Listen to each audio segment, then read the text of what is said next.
All right, welcome to Conspiracy Corner Podcast. Everyone, this is Abe, your host, chilling with my co-host, Lammy Chillmeister.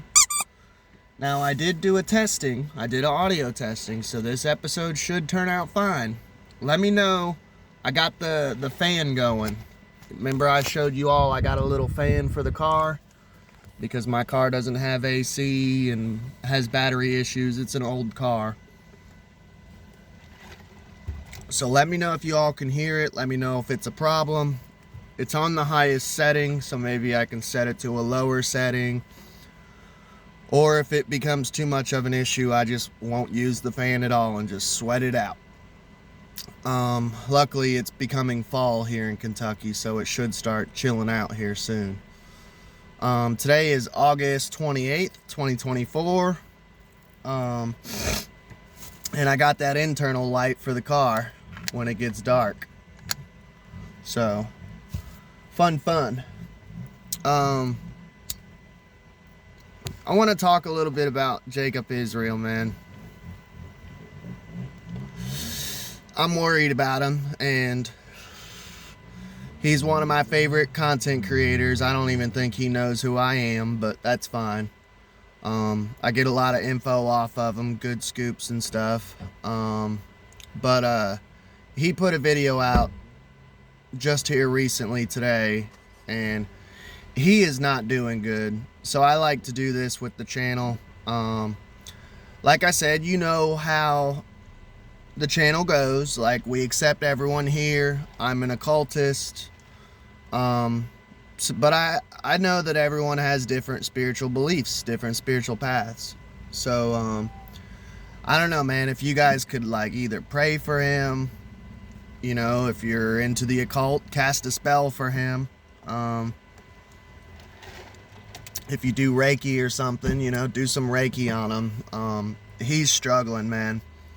And sounded like he was going to break down crying in his video. He's just saying, sounds like he needs a break, man. I know YouTube is his main job, and he puts out content, I swear, like almost every day. You know, he's like podcasting and stuff. 'Cause it's his full-time job. But he's saying that since his car wreck, he's been super dizzy.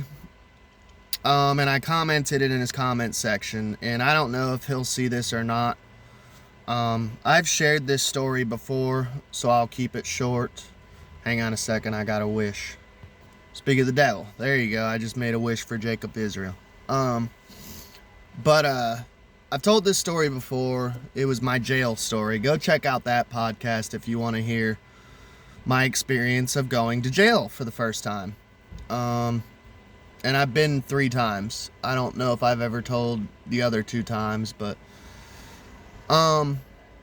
actually that might be a good little series. Maybe I'll do a part 2 of my other 2 times in jail, telling those stories. I'll have to go see if I talked about that. I've told the stories of me being in jail the first time and being in mental hospitals.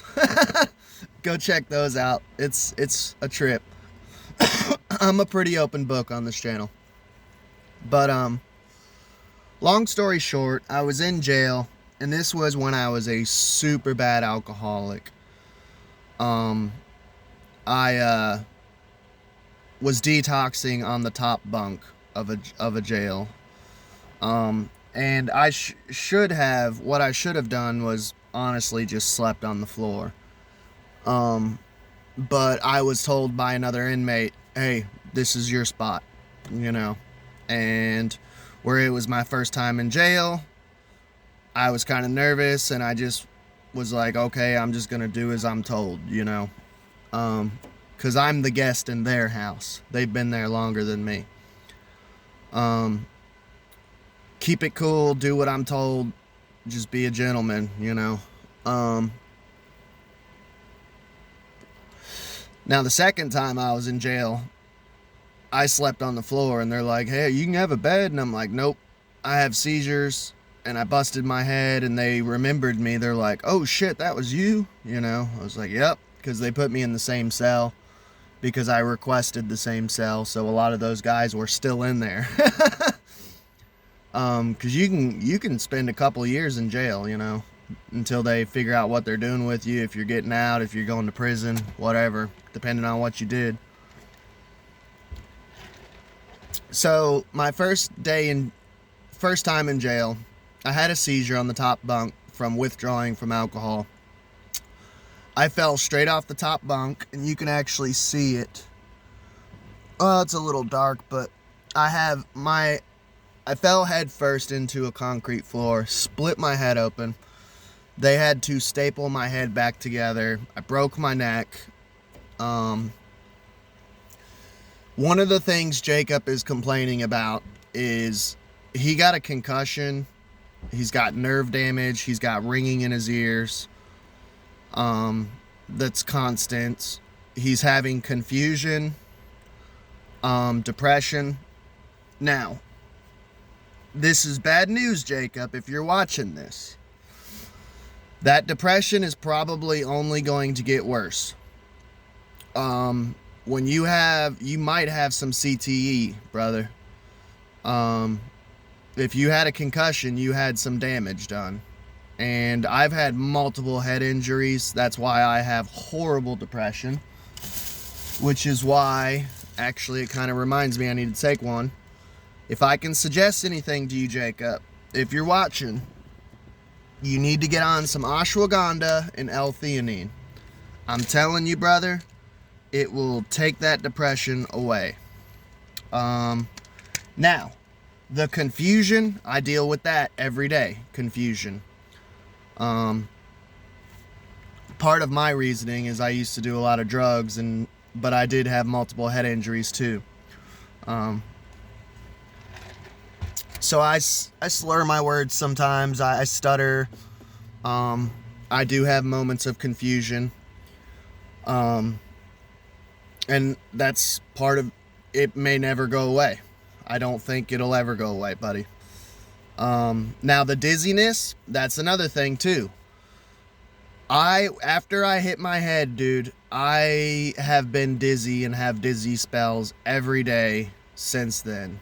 And I hate to break it to you, man, but it probably will never go away.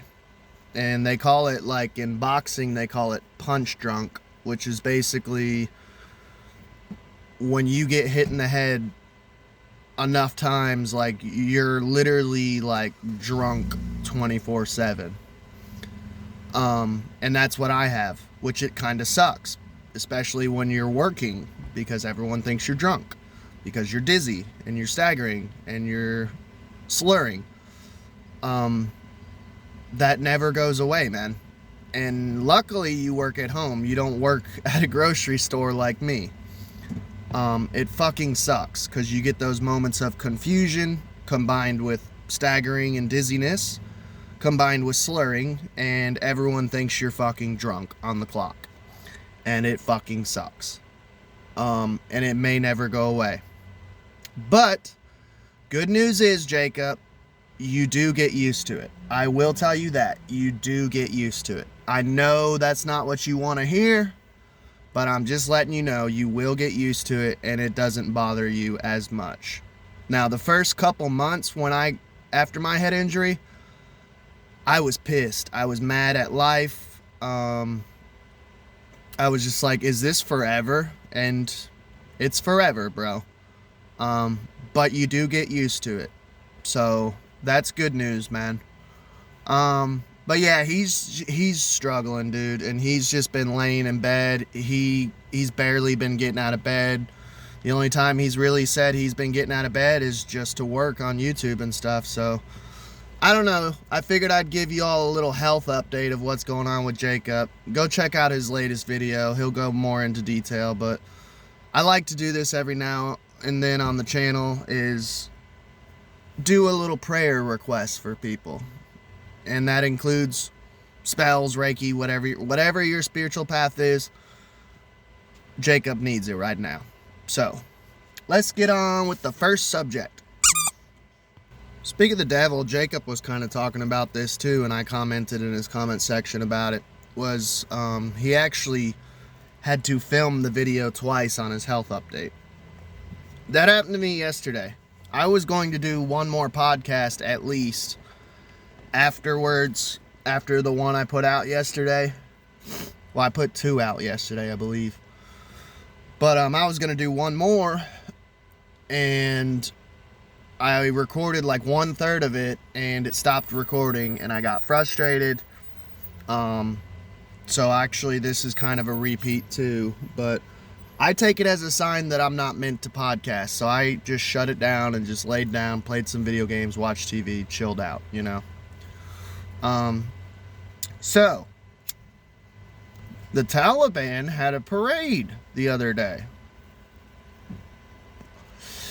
showing off what Joe Biden's regime left behind when they pulled out.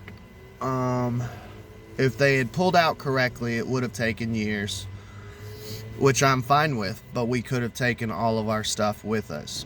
So, we pretty much go watch the video footage of it. I was going to include it on the episode when I was at the house yesterday, but like I said, it didn't record right. So, go check the footage out.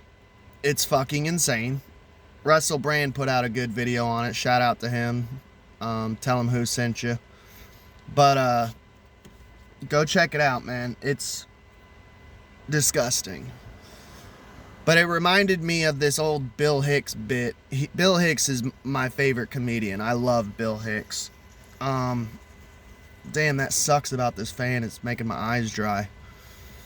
But he used to have this bit where the whole point of the joke was that the American government will train and arm our enemies.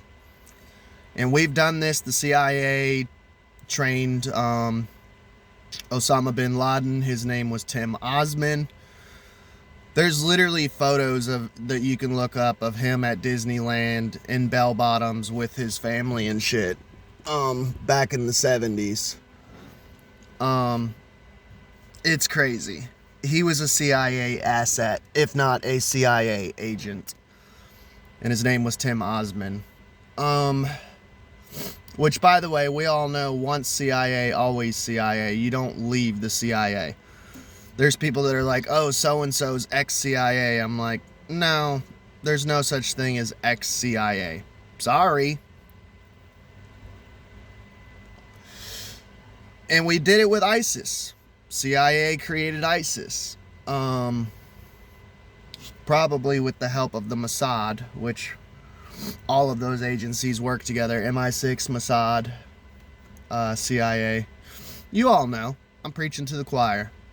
But there was this old skit that it was a joke, but it was Bill Hicks like kind of role playing, and he had this old bit of this cowboy walking into town, and he goes up to this real nerdy pedestrian, you know, and he throws a gun at his feet, and he goes, "Pick up the gun."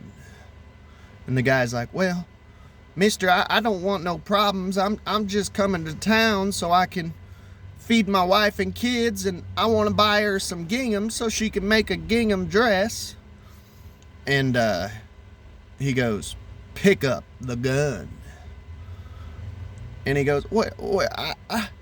Okay, mister, if you want me to pick up the gun, I'll pick up the gun. But I ain't gonna shoot you with it." So he goes and picks up the gun, and the cowboy blows his brains out. And then he looks around and goes, "You all saw him. He had a gun." So, the moral of the story is, hey Taliban, don't get too comfy with our war machines. We probably left them on purpose, so that way we can go back and kick the shit out of you. Like I said, we do this all the time. We started Al-Qaeda, we started ISIS, and we armed them. We armed the Mexican cartels with Operation Fast and Furious under Obama's regime with the CIA. This is not our first rodeo. We do this all the time. We arm you and then we disarm you and kick the living shit out of you. So, warning to the Taliban. We're probably going to end up coming for you, buddy, after we're done using you for whatever purpose we have. So, Taliban had a Tinker Tank parade. Go check it out. Fucking nuts, man. Next subject. Let's do a little politics. Kamala Harris is now flip-flopping. And you see this a lot. Everyone's anti-wall when it came to Trump. You've seen this with the vaccine as well. Trump's putting out a vaccine. Then you had the mayor of New York, Andrew Cuomo. You had Kamala. You had Biden. You had everyone saying, well, we're not going to take a Trump vaccine. Then as soon as Biden gets into power, now we're all pro-vaccine and you have to take it. It's mandatory. Else you can't work, you can't buy, you can't sell. Sounds like the mark of the beast to me. Or at least a trial run for the mark of the beast. So now, Kamala, one of her things that she's talking about on her little campaign trail is she's pro-wall now. Interesting. Now, this has happened in previous presidents' administrations. Bill Clinton was pro-wall. Obama was pro-wall. There is a whole documentary, which one day maybe I'll watch it and review it. We'll put it on Conspiracy Cinema playlist, part of that series that we're doing.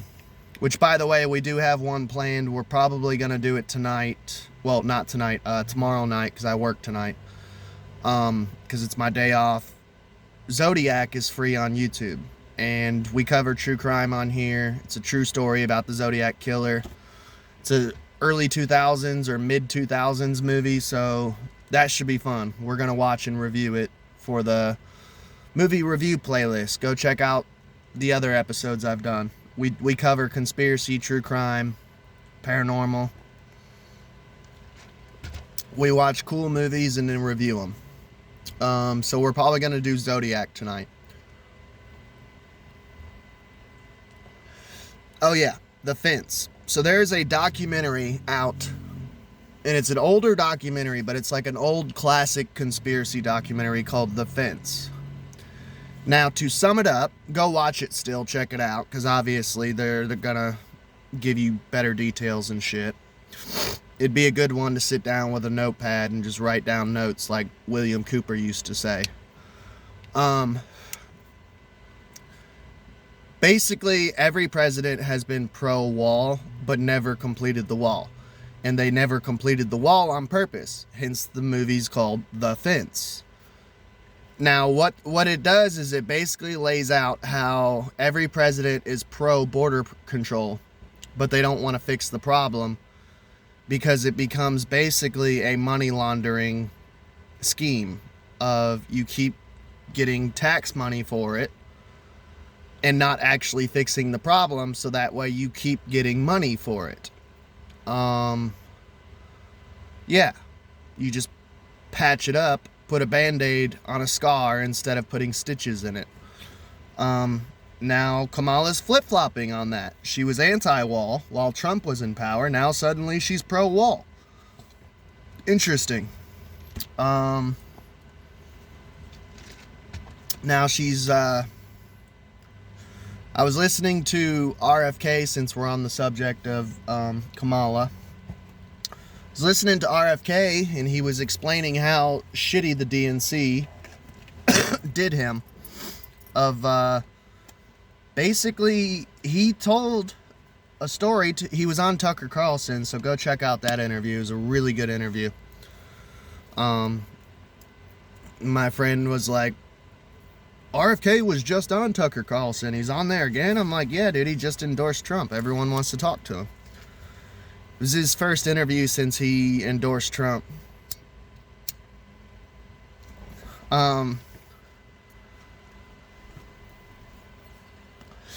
He was explaining how the DNC did him a lot like Bernie Sanders.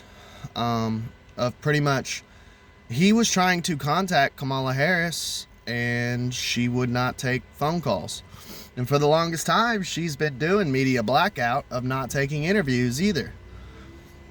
Really strange shit. But yeah, we'll get back into, let's talk something else. Next subject. Well, same subject continued. Sorry. I had more to say about this RFK Tucker Carlson interview. Like I said, go check it out. Tell him who sent you. Maybe he'll give me a shout out. Doubtful, but it doesn't hurt. So, in this interview, RFK, his Secret Service got stripped again. Well, stripped for the first time, technically, because RFK, they want to take RFK and Trump out. I've said this a bunch of times. They are bucking the system way too much. They don't like RFK just as much as they don't like Trump. Trump, in my opinion, is a bigger threat because Trump obviously is probably going to win this officially. But, I mean, they stole one election, got away with it. What makes you think they won't do it again? So, when RFK first started running, he asked Joe Biden, which, by the way, him and Joe Biden are friends. They've always been friends. They're both Democrats, lifelong Democrats. Well, RFK used to be, which makes sense because he's a Kennedy. And he requested Secret Service protection when he first started running for president. Joe Biden denied it. Then he got Secret Service protection. He got Secret Service protection after the Trump assassination attempt. And I think that was kind of, in a way, psychological warfare against Kennedy, of basically a middle finger of like, fuck you, buddy. You see how shitty the Secret Service did during that, of like, I'm not going to lie, my honest opinion, if from the outside looking in, I think they wanted Trump dead that day. If it was real. And I still do have the possibility that it might have been, I don't know, blue anon shit. I've spoke about it before. I'm still open to everything. But if it was real, I think they wanted him dead that day. And the Secret Service was in on it. So I think, honestly, it was a big middle finger, fuck you, to Kennedy of like, oh, you want Secret Service protection? Here you go. Now that you see that they're incompetent, quote unquote, and useless and ignorant and dumb, now we'll give you Secret Service. Do you feel safe now, buddy? But after he endorsed Trump, they've now stripped his Secret Service again. Now that we know the Secret Service is fucking sketchy as hell, which we should have known that, honestly, from the Kennedy assassination. Secret Service is sketchy, FBI is sketchy, CIA is sketchy, DEA is sketchy, local police are sketchy. Everything government is sketchy. I hate to be black-pilled, but have we figured it out yet, folks, that everything government is fucking sketchy? Every alphabet agency, they're all fucking sketchy. CPS or child traffickers. Don't get me started. But RFK did say that him being off of the ballots on battleground states, he still has a chance of winning. Don't get your hopes up. I've said it 1,000 times on this channel. I'm pro RFK. You can still vote for RFK. He's still on the ballot. He never technically dropped out. He suspended himself on battleground states. And he said that throughout history, it has happened twice. I forget the actual name of it, but it has happened twice where an independent being suspended in battleground states has still won the election. So, don't get your hopes up, but still go out and vote if you're RFK Jr. I'm not sure if Kentucky is a battleground state. I will look it up. And if it is not a battleground state, I will be going out to vote again. I said I wasn't, now I am again, because technically RFK is still running. He still would like to win. But he knows the lesser of two evils is Trump compared to the Harris-Walz campaign. So he's endorsing Trump, but he's still running. It's crazy. It's weird. I know. And he still technically has a chance of winning. He said it's happened twice throughout United States history where candidates have been in the same conditions that he is under right now and have actually won the elections. Twice it's happened. I forget the actual name of what he called it. I'll have to look it up and figure it out. Maybe we'll do a deep dive episode on it. I say that all the time because my plate is so fucking full. My cup overfloweth with content. Which is good. I'm not bitching. But yeah, it has happened. So if you're not in a battleground state, go out and vote. If you want to, vote RFK. That'd be cool.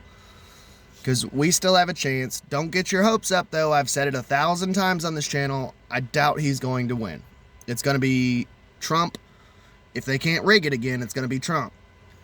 I truly believe that in my heart of hearts, unless they steal it again. Or Harris. And you know. I ain't got to preach to the choir. Next subject. So, keep your eye on something that's going on. Trump. Dude, the left is scrambling. They are freaking out about Trump and his campaign. A Jack Smith is now putting new charges on Trump. Good news is, if he has to go to court for these charges, if it doesn't get dropped immediately, it's not going to be till after the election. That's the good news. So I think they waited too long to try to put new charges on Trump. Now, Trump had that immunity against him after the last trial. By the way, I'm a layman trying to play legalese. So Jack Smith put out new charges. He's working around the immunity with which it supersedes for subversing or subverting. I can't read my handwriting. And by the way, this is legalese. This is not legal advice. I'm not a fucking lawyer. I'm trying to piece this together. But the new charges are out for subverting or subversing the 2020 election. So there's new charges out on Trump. By the time all the paperwork is filed and everything goes through, he will not go on trial until after the election. If he even goes on trial, it might just get thrown out immediately. So, they are trying to stop RFK. Or not RFK, sorry. They are trying to stop the Trump campaign, dude. They're trying everything. They're throwing everything they can at him. Just playing every card. They're playing chess right now, dude. But I figured I'd let you know. We'll do maybe a deep dive, kind of look into this Jack Smith character a little bit. And that's what's going on with Trump, man. They're trying to stop this shit. Because they know. Next, oh, by the way, Lammy, I'm sorry, Lammy, I haven't been doing you. Next subject. We'll probably end with this. And then there's been a lot of politics talk. And a lot of different subjects. We ran through a lot of fucking subjects today. So, remember how I was telling you that RFK was trying to take himself off of ballots on battleground states? So, this could help if you are voting for RFK and an RFK supporter like me. If you want RFK in, this could help you. If you want Trump in, it's going to hurt him. And this is helping Kamala and Walz. Michigan and Wisconsin are forcing RFK to stay on the ballot. Those are two battleground states that he was purposely suspending himself from so that way Trump could win because he's endorsing Trump now. Michigan and Wisconsin are now forcing him to stay on the ballot. So, if you want Trump in, still vote Trump. If you want RFK in, We might be able to win this still. We might still be able to pull it. Do not get your hopes up, but you got to think what RFK's thinking, which is the lesser of two evils, Trump or Kamala. So if, I don't know, it's so fucking crazy, man. We are literally playing a statistics pie chart game right now. And when I told you the left is scrambling, they're trying everything they fucking can to legally win so they don't have to steal. Michigan and Wisconsin, I'm talking to you guys. You guys need to be real careful how you vote this year. And hopefully they can get him off the ballot like he wants, because as an RFK supporter, I respect RFK's decisions and I endorse RFK. And I respect his decisions. So if he wants off the ballot, I respect his decision that he should be allowed to get off the ballot. But Michigan and Wisconsin are forcing him to be on the ballot. So, everyone's playing chess right now. I'm trying to keep up with it all. I'm trying to figure it all out in my head. I hope this podcast made sense to you, but that's what's going on politically. And I hope y'all enjoyed. Please like, share, and subscribe. And you all have a good day. And go pray for Jacob Israel, man. He needs it. See y'all.